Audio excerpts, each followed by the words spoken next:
Welcome to the Jazz Flyte Podcast. I'm your host, Darrell Scott, and together we will dive into the lives and careers of the jazz legends who have left a rhythmic imprint on the world. Be prepared to reminisce on the highs and the lows of their musical journey and the trials that sculpted their timeless musical gems. We'll preserve the legacy of these extraordinary maestros and find inspiration in the melodies of their lives. Subscribe now and never miss a beat. Now, let's get to the show.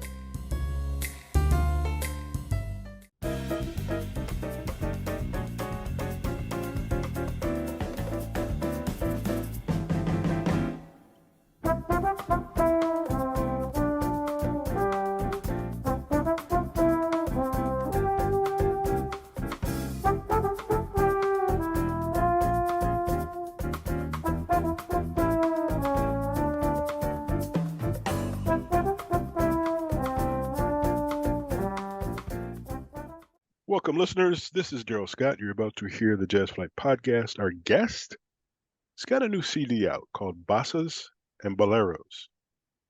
He started out playing guitar. Now he plays the bass. And he's just very good. And if you notice, he's got sunshine and all this other stuff behind him. So it's 80 degrees where he is. I'm in Cleveland. Sorry. That's okay. Yeah. Don't apologize. Just That's makes me want to get down there and meet you in person. So, ladies and gentlemen, I introduce to you Gabriel Espinosa. Gabriel, how are you, sir? Darrell, nice to see you. Nice to be with you. It's a pleasure to have the opportunity to tell my story to your people, to your friends, to your public, to your fans. So thank you for having me. Thank you, sir. Greatly appreciate that. Let's start in the beginning. First of all, where did your love of music come from? It came from home because our mom, she played the guitar and she taught us. We're 7 kids in the family and 3 of us were very together, like 1 year apart. And we were like maybe 7, perhaps 7, 6, and 5. She would play the guitar and she would give Victor the maracas, Patricio the clave, and me the bongos, and we'll sing and play for the family parties, and we'll sing La Bamba. Nice. And we would wear the same clothes, Okay. the 3 of us. We matching clothes, which my Right. brother hated. So we started like that, singing with my mom, and then after that, she introduced us to the music, and we fell in love with that. And then when we grew up a little bit more, that we could handle the guitar, then she taught us to play the guitar. And like I tell my students, we took over and we practiced the guitar because we wanted to learn the guitar because we fell in love with music. So our mom didn't have to say, go practice your guitar. No, Mom, can I have the guitar? Right. But Mom, tell Patricio to give me the guitar. It's my turn. You know what I mean? Right. That's how we learn. So you started out playing the guitar, but now you play the bass. Why the switch? The switch is because the story is funny because when we were like 14, 15, 16, and we were starting to have a kind of a band. We didn't have the instruments. We went to a party where another band was playing, and we had a cousin, and he talked to the band members and said, during the break, can you let my cousins play a couple of songs? They're just 14, 15, and 16. Then everybody ran, and they grabbed the guitar, and I was the smallest one of the 3. So the guy with the bass said, do you play bass? And I said, I don't play bass. And he said, do you play guitar? I said, I do play guitar. Okay, the last 4 strings of the guitar are the strings of the bass. Give me the bass. Wow. I became a bass player. I never realized that the last 4 strings of the guitar are actually the bass. That is news to me. So now I'm going to ask all these bass players, can you play the guitar, or is this how you learned to play the bass? Now, I knew the songs on the guitar, so I knew this chord to here. I know. So it was, of course, a basic bass, you know what I mean? Right. Now, you go through high school, you get to college, and you're from Mexico. And somehow you managed to go from Mexico to Iowa. Yeah, that's crazy. How? That's crazy. It's one of those things that those things happen once in a million. In 1968, a program in Iowa started. Central College in Iowa started a program in Yucatan because they fell in love with the state because of the state of Iowa was sister state with Yucatan. and they came and checked it out, and they said, let's open a program here. And then while they were here, I also played tennis. Mm-hmm. I ended up meeting some of the professors that they wanted to play tennis, and then we took them to the country club.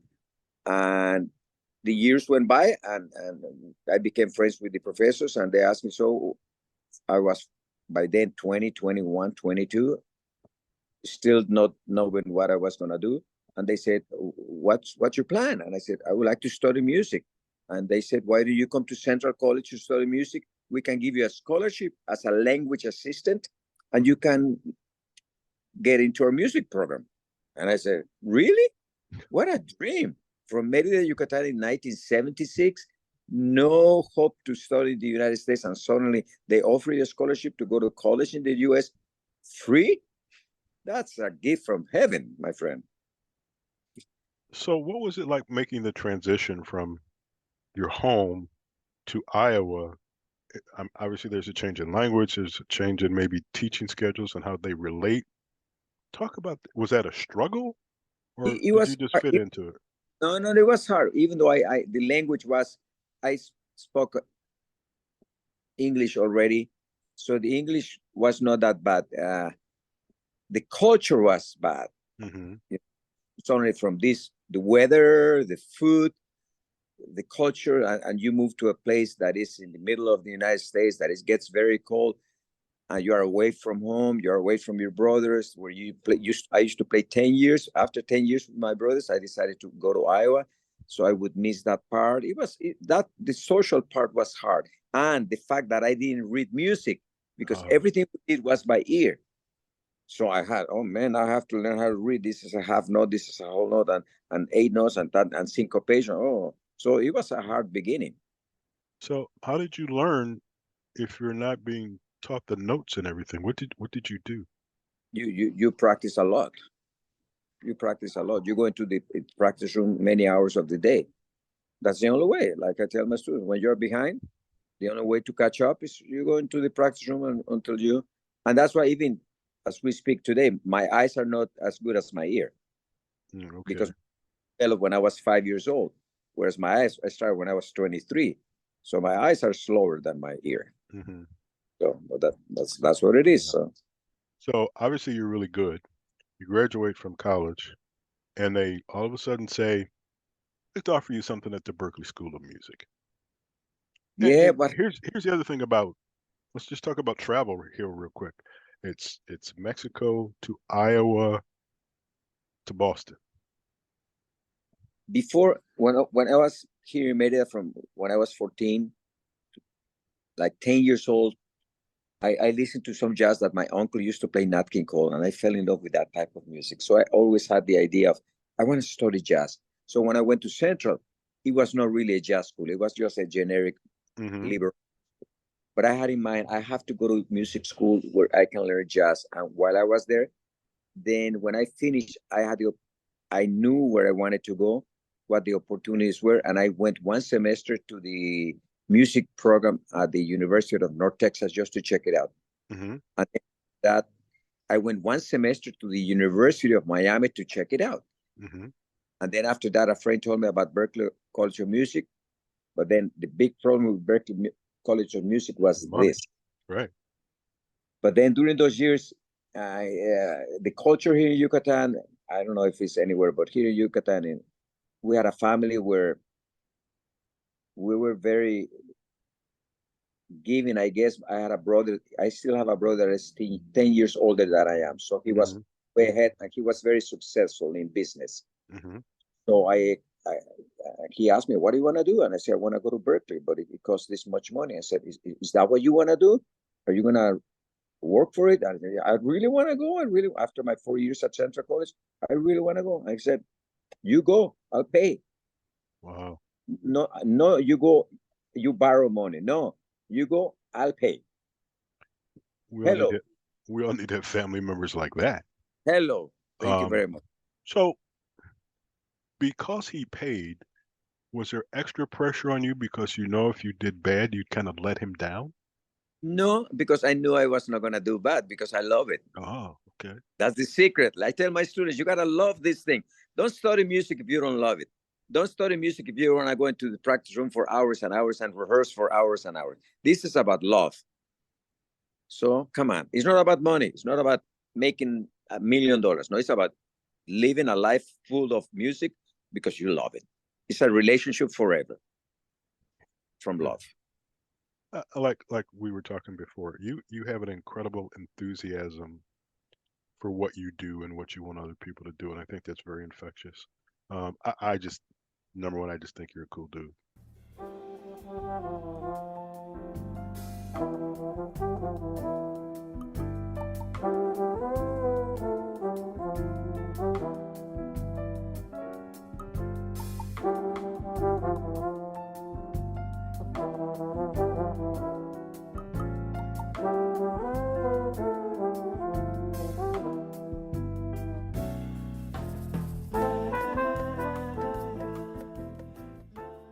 So you go back to college and you're an instructor, you're an educator.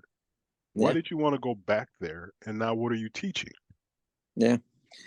By the way, when I graduated from Berklee College of Music with a diploma in arranging, I was magna cum laude. So my brother didn't have to say, you got to start. I loved it. So what happened after I finished at Berklee, after 4 years at Central 3 at Berklee, that was 7 years of school. So I kind of needed a little break, and I came home for a little break, and I was directing a music festival, and I met a lovely woman, and I fell in love. And without thinking about it, I didn't have anything. I didn't have money. I didn't have a house. I didn't have a car. I didn't have anything. I asked this lady to marry me because I knew she was the woman of my life. And 6 months later, we got married, and I said, oh, now what I'm going to do? Now I got to work. And we moved to Cancun. What an ugly place. Yeah. So we had to move to Cancun because Cancun had the opportunities for you to play music 6 nights a week in hotels. Right. Like a cruise. So we moved to Cancun, and we stayed there for 7 years, playing 6 nights a week with a jazz quintet. Great training also. Great training. But you get to a point that you ask yourself, okay, Gabriel, is this what you want to do in 20 years, in 5 years, in 20? Is this the rest of your life? And then Central College came on tour in 1991, and I helped them organize the tour. And I asked the band director, what do I need to do to get a job at Central College? Because I'm getting tired of Cancun. I don't want this white beach anymore. I need white snow. Okay. And she said, well, Gabriel, you need a master's in music. And I didn't have a master because I had a Bachelor of Arts from Central and a diploma in arranging from Berklee. So I said, so if I get a master's in music in jazz, you guys consider give me a job? And she said, yes. Went back home to the wife, and a year later, University of North Texas. Get a master's. 1995, I called them, I'll be done next year. Okay. It was tricky. It was not easy because they said, well, Gabriel, the position is only a quarter time. And I had 2 kids and a wife. And I had an opportunity to move to Mexico City to work with some really well-known recording artists. But I had to look what's going to happen in my life and my wife and my kids in 10, 20, 30, and 50 years. Right. Where do I go? And I said, we'll take the quote. And my wife, there's no price to pay for what she did. She supported me saying, if that's your dream, move to the US, have faith, and the quarter time will be the following year became half time. The following year became 3/4 time. And by the 4th year, I became a full-time professor. So it was really hard there. The first 3 years, really hard. But we paid the price. Where do you get, I get the enthusiasm, which I'd love to hear, but there's also this underlying perseverance of, I am going to be good at this, and kind of nothing's going to get in my way. Where does that come from? I think perhaps I call it faith. I'm a faithful man, that my faith tells me, do the best you can and you will be fine. Do the best, but you got to do the best you can. Not just, no. Work really, really hard and I'll help you. And I have faith in that. And if I have a dream and if I love what I do and I'm aware of the situation and I'm willing to pay the price, which we did, and my wife did, and my kids did. So I call it faith. Wow. You're the kind of person that you want to be. I want to sit down in a room when you're talking and just watch the people respond to you speaking and the information that you will give them. It's amazing. So let's talk about this new project you have out now, Bossas and Boleros. Yes, Pardon my sir. Spanish, it's not the greatest, but I think you know what I'm talking Pretty about. good. Give me some of there's always a concept behind, I think, every song on a project. Um, we played a track in the very beginning of this. The one thing is you've got Kim Nazarian, who we've had on the show before, as one of the featured vocalists. How did that relationship come about?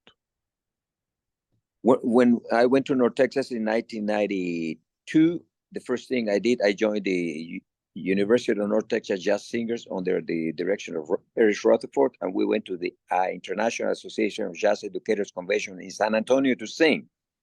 And one of the guest performers, the New York Voices. So we went to hear the New York Voices, and I was like, wow. And I'm not shy. I'm going to approach people. I I can go tell that. forward.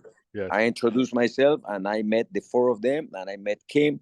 And for some reason, we had a great vibe, great relationship. 1992, and you're talking about 30 years ago. We have kept in touch. Mm-hmm. We never lost connection. So that's how we started the relationship. And how did you pick her for the certain songs, or just tell us about some of the songs on this new CD? Yeah, what happened is this is my sixth CD, my sixth solo CD. And since the very first CD, part of my instrumentation is the voice as an instrument. Like my first CD was saxophone player George Robet and Claudio Roditi on flugelhorn and trumpet. And Alison Wedding would be the vocalist that would sing lines with the horns. So I did 3 albums with Alison Wedding. Then I did a different album with Tierney Sutton, a jazz singer. And then the last 2, I went to Kim Nazarian to use her voice as the instrument. And she also sings a couple of songs with lyrics that she wrote. But the sound of her voice, I look for the sound of the voice as an instrument, because they sing lines. Most of my tracks, my compositions are instrumental, and you gotta sing the line. I compose the line, singing the line. So for me, the composition comes from my singing. So I want to hear the voice, and the voice for me is the most beautiful instrument. Tell us about a couple of the tracks on the new project. Couple of them. Mi Jarana, track number 3. Why Mi Jarana? Because in Yucatan, we have a style of music and dance called jarana, which is basically like a 6-8-3-4, chacata, chacata, chacata, chacata. That it has the influence of Colombian music, of Veracruz music. It's a Latin American groove, the 6-8. So we have it in Yucatan very strong. But it's, even though in Yucatan they have like some rules of the form and of the type of chords, that's why I call it Mi Jarana. I open it up. I put some improvisation with Adnat Cohen. I put some jazz chords. I put voices. I transformed the jarana to make it Mi Jarana. But to me, it's the sound of the jarana in 2023, even though I'm not the purest interpreter of the jarana, which I'm aware. That's why I'm not playing jarana. I'm playing Mi Jarana.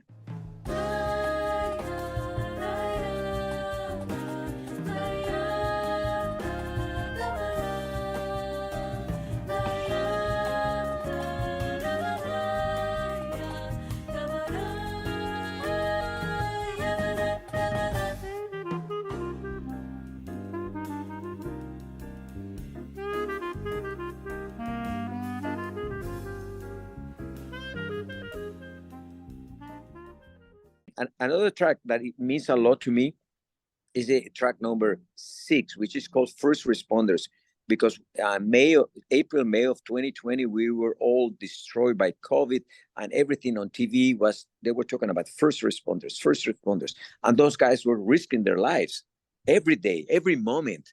And I became so touched by that. And I I went to the piano because when I compose, I go to the piano. That's my instrument. Even though when I perform, I play bass. And that song just came to me with so much feeling, so much pain, so much thankfulness for those people. So my songs have stories behind, have feelings. And I'm aware that I have to make you feel what I'm trying to make you feel in an instrumental way. When I have lyrics, I have a tool. I can tell you what I'm talking about. Mm-hmm. But only with instrumental, it needs to be a type of progression and a type of melody that can go through the back door and get into your heart. So I try to look for those things. How long did it take you to put this project together? I would say 2-3 years. Since 2020, I started. So my question is, as I tried to be a better person with organizing my time, so you're teaching and preparing a project. How do you manage your time? How do you devote time to your students and then devote time to putting this project out there? It's not easy, but I like everything I do. You know, I teach at Central College and I teach at Grinnell College. I'm full-time in one school and I'm part-time in another school. So that's basically a job and a half. Then I have my projects, which is I have to do everything. I'm the producer, I'm the fundraiser, I'm the composer, I'm the manager, I'm everything. And I have a lovely wife that helps me and supports me. And I think being a professor, you have to be very organized, right? Because you tell your students to be organized, you have to be organized. Right. So I would say I'm very organized with my time and I love everything I do. So I'm a busy man. Yes, I would I'm a agree busy with man. that. But I love it. But my time is devoted into those things, and I still have the time for my wife, my kids, my grandkids. I try to balance. A friend of mine wrote an article in Mexico City, and he named it because I said it like this: I'm a guy of a car with 4 tires. My life has 4 tires. Okay. My job, first of all, my relationship with God. That's my first tire. Mm-hmm. Then my job. Then my family. Then my personal projects. So, but everything needs to be balanced.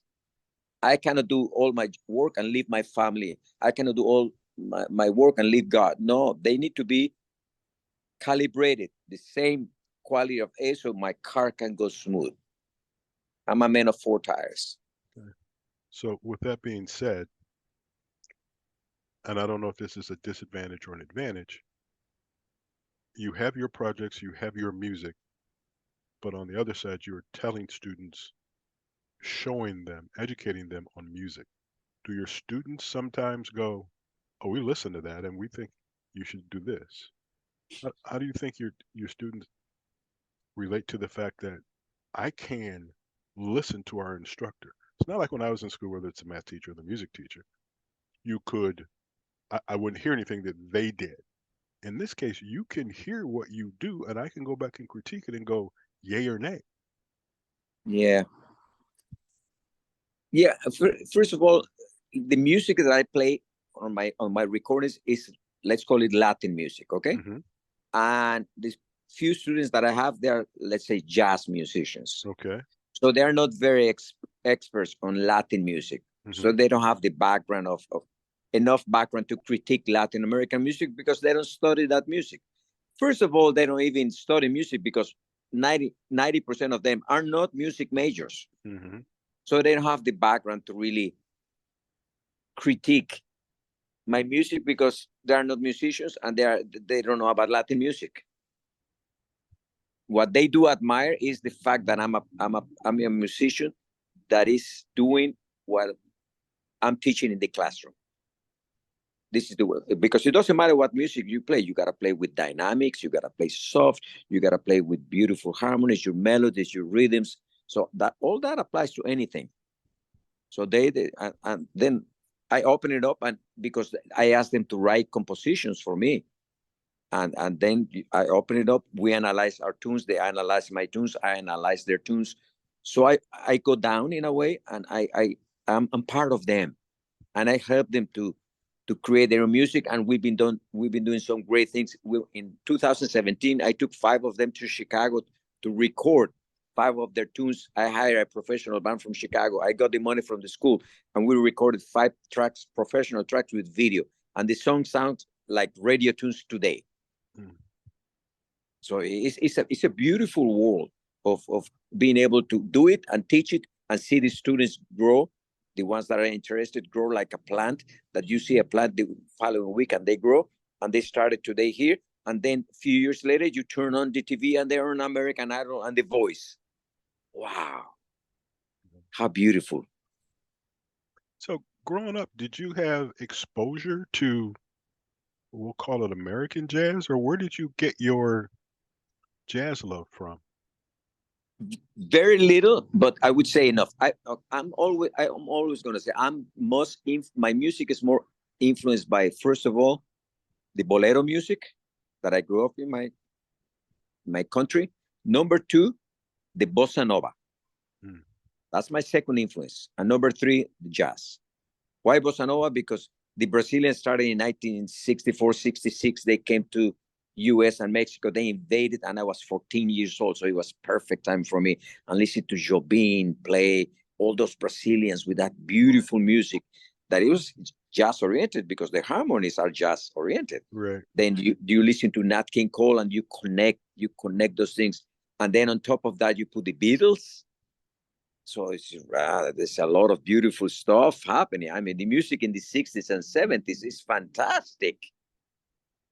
So I don't consider myself a jazz musician. I'm a world musician. I'm a world musician. Don't put me the stick of jazz, because I'm not a jazz. I'm not a bass player that improvises. No. I'm a romantic composer. I grew up with Burt Bacharach. I grew up with the Carpenters. I grew up with Chicago. Wow, what a sound with those horns. Right. Earth, Wind, and Fire, Blood, Sweat, and Tears. The Eagles, James Taylor. You know what I mean? Yes. I'm all of that. I'm all of that. And Miles Davis, yeah, and Santana. Wow. Right. Nice. You know, it's good stuff. That's a wonderful group to follow. How do you manage, because you do tours, but then you teach, how do you manage that schedule of being in 2 different places at the same time and still getting back and doing, I don't know, 90 days at the college? Yeah, I'm aware of my situation because my job is teaching. So 9 months of the year, I need to be there. So I have to, my summers are the ones that I can use to do what I do. And during the year, I try to do not many things because I have to be at school. And I'm fine being at school because when I'm at school, that's when I write my stuff. That's when I create and arrange. And then by the time the summer comes, then I'm ready to go to the studio to record, to do tour, whatever. You know, so I organize. I wish I could do everything, but I cannot because I'm a professor first. Right. I'm a professor. All right. Here's maybe a tough one. Where can our listeners get your music? How can we find it? How can we get to it? How can we hear it? So, you know, nowadays the world is going so fast that then you say, what do I do? What do I do? So I've been going the route of Spotify. I know that the business is hard. We don't get the money. Right. It's a tough situation. But that's the window where everybody goes, and they can hear your music. Right. So if you go to GabrielEspinosamusic.com, my 6 albums are right there, and you can listen to each one of them. They're there. And that's GabrielEspinosamusic.com. Music.com. Yes. We'll make sure that everybody gets to there.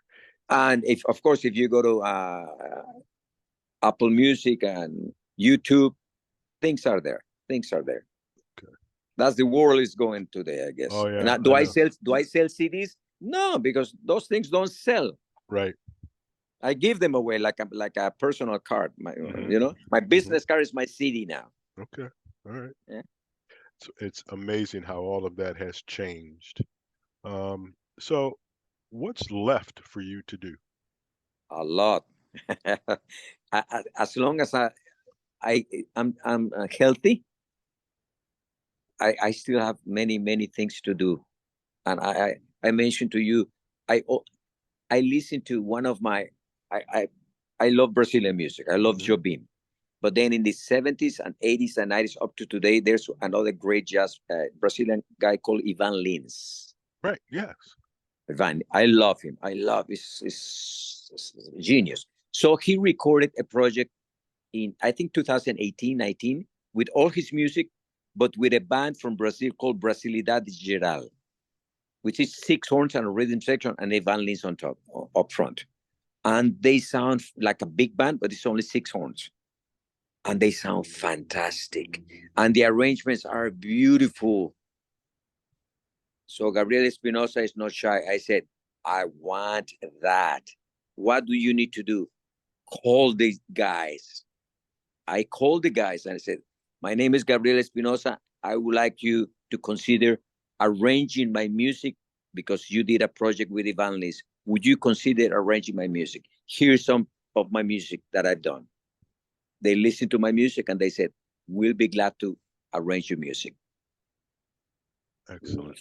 Wow. Right, So go ahead. We're on that project now. Okay.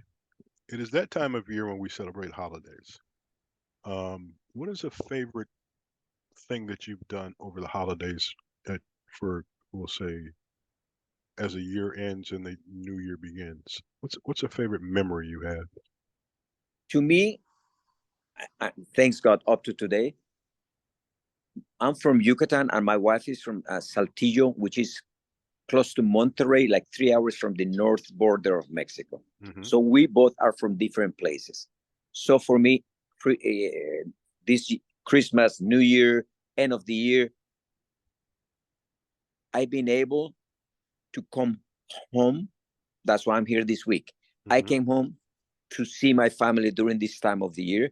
And my wife is home will be home in January to see her part of the family. Because it's the time of the year that you are with your family. And we're still from here. Mm-hmm. And I'm going back on Friday to be back in Iowa with my family in Iowa. But I had to be here with my brothers and my sisters and my uncles and my aunts and touch my roots. I live there, but I'm still I'm Mexican and I'm American. I have both passports, you know what I mean? Right. But yep. I have to be here. I have to be here. I don't want to lose touch with my culture. Okay. All right. Gabriel, this is an absolute pleasure. You like I said, there's an infectious energy that you give off. I'll never play an instrument because I don't have the manual dexterity to play piano. I don't have the lungs anymore to play a wind instrument.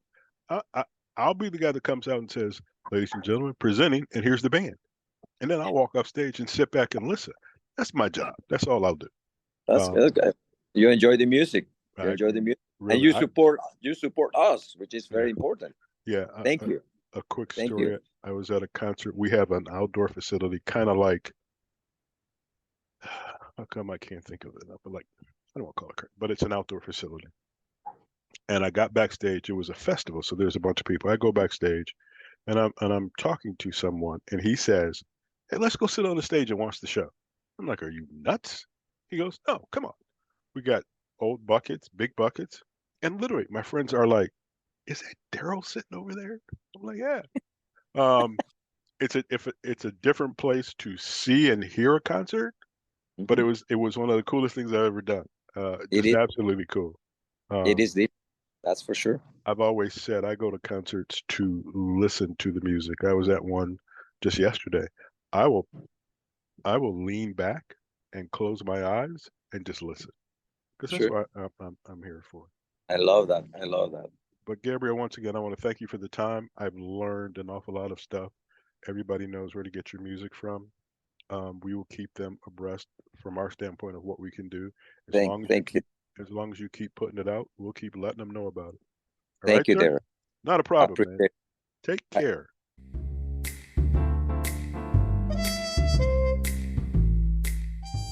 Thank you for tuning in to the Jazz Flyte Podcast. I hope you enjoy these stories and soulful melodies that grew through the doors of time. If you want to stay connected with the latest updates and episodes, don't forget to subscribe to my channel and hit the notification bell. Until next time, I'm Darrell Scott.